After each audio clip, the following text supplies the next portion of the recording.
natin yan, gamay lang. Gamay.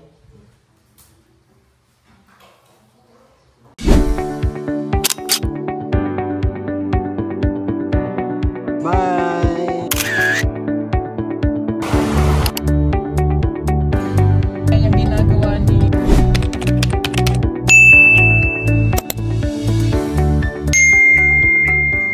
Yan, good morning na naman ulit sa inyo mga kapipol, mga kababayan.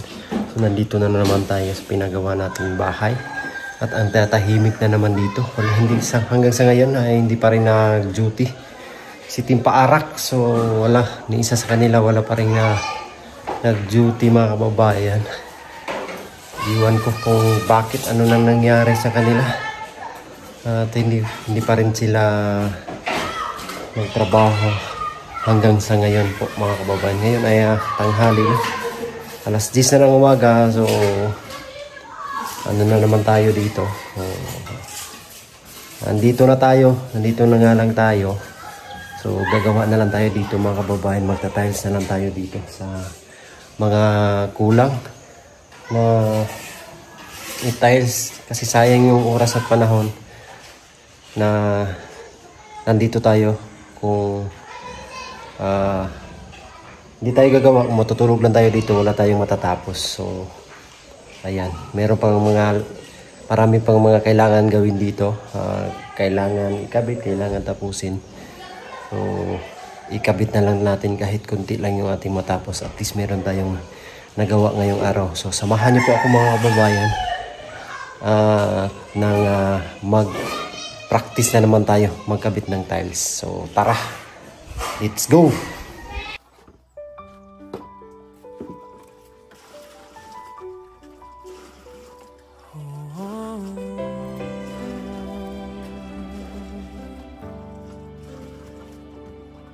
Si Peter Paul, simpleng tao lang.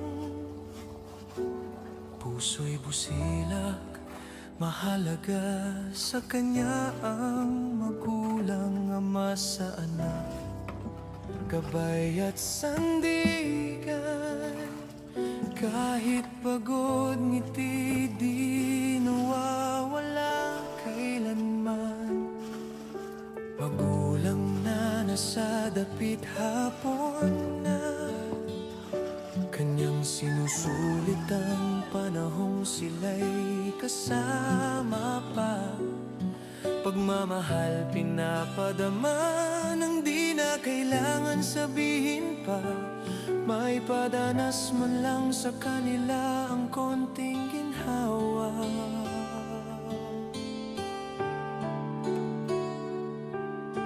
Pagod man ang katawan, puso'y lumalaban. Para sa pamilya siya'y di susuko o umayaw man lang. Peter Paul, mapagmahal sa magulang, di halata sa gawa pinaparamdam. Sa pawis at luha, pag-ibig ang puhunan. Para sa kanila, buhay ay alay ng walang alinlangan.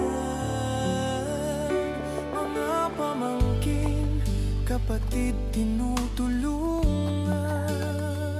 Bukas palad, walang hinihintay o kapalit man.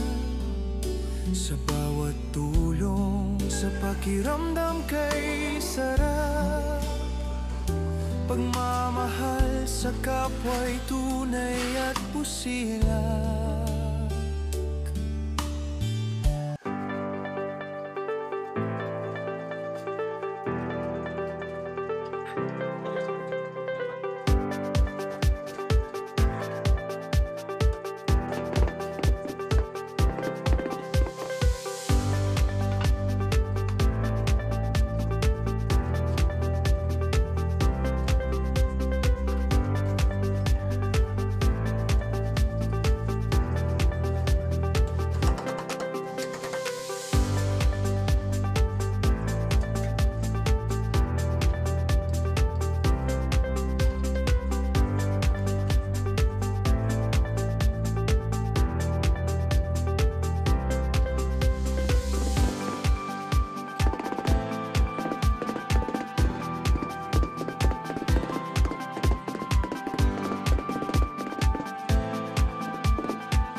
Ayan nga mga ka-people, mga kababayan. Ayan yung ginawa natin is nag-tiles tayo dito. So ito yung natapos natin ngayon. So tanghali na kasi ako dumating dito. Kaya kunti lang yung nakabit natin. Nakabit natin is 2, 4, 6,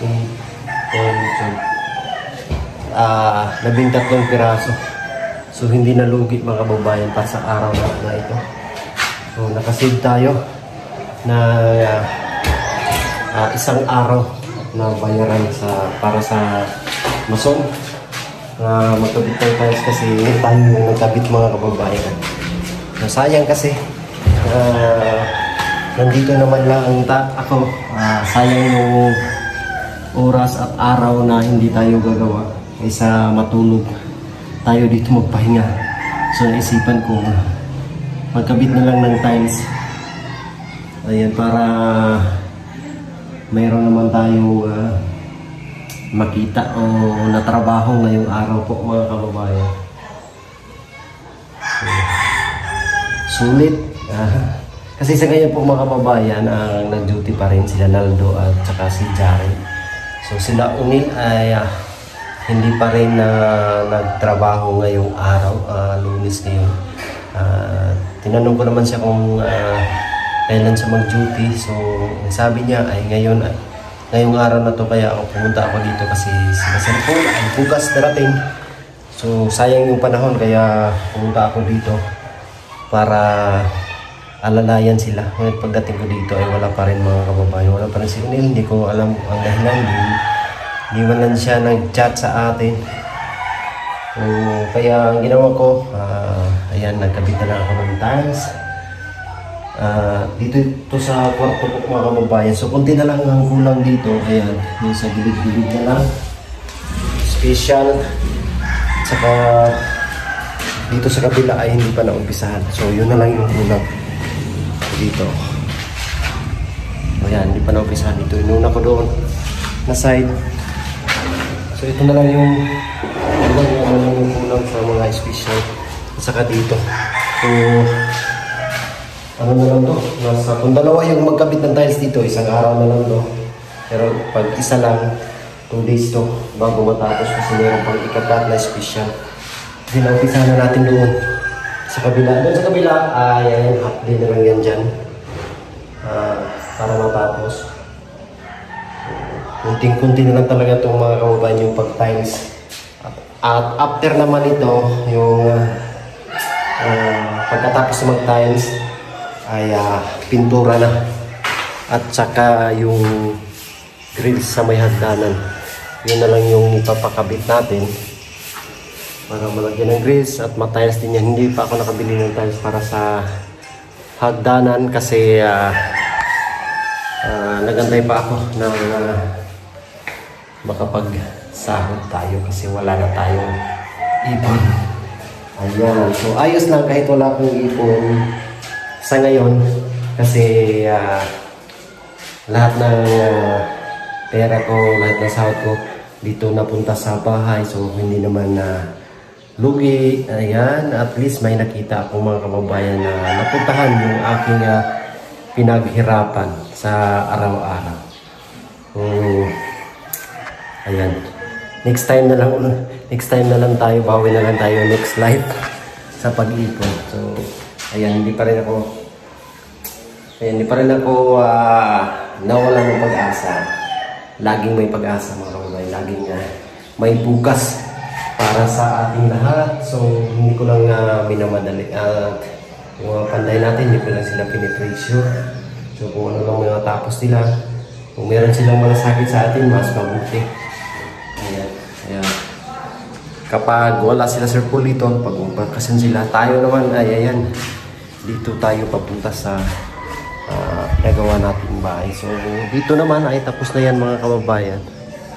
Ayan, tapos na yung i-tiles lahat dito sa sala. Ayan, naka-tiles na po yan.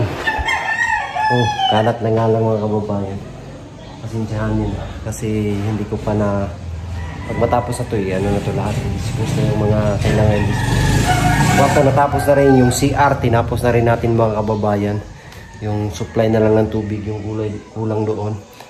at saka bintana, pintuan. So next week siguro baka matapos na yung glass na pinagawa natin. So makabit na rin yun po mga kababayan. So ayan lang, thank you sa lahat ng mga nagmamahal, sa lahat na sa buong Pugong Biyahero team, sa lahat ng sponsors, kay Tita Redemption.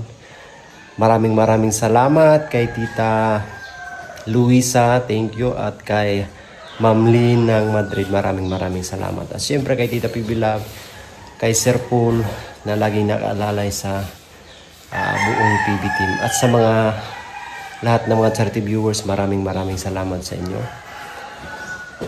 At sa mga nasalanta ng bagyo, be strong lang po mga kababayan, laban lang sa araw-araw.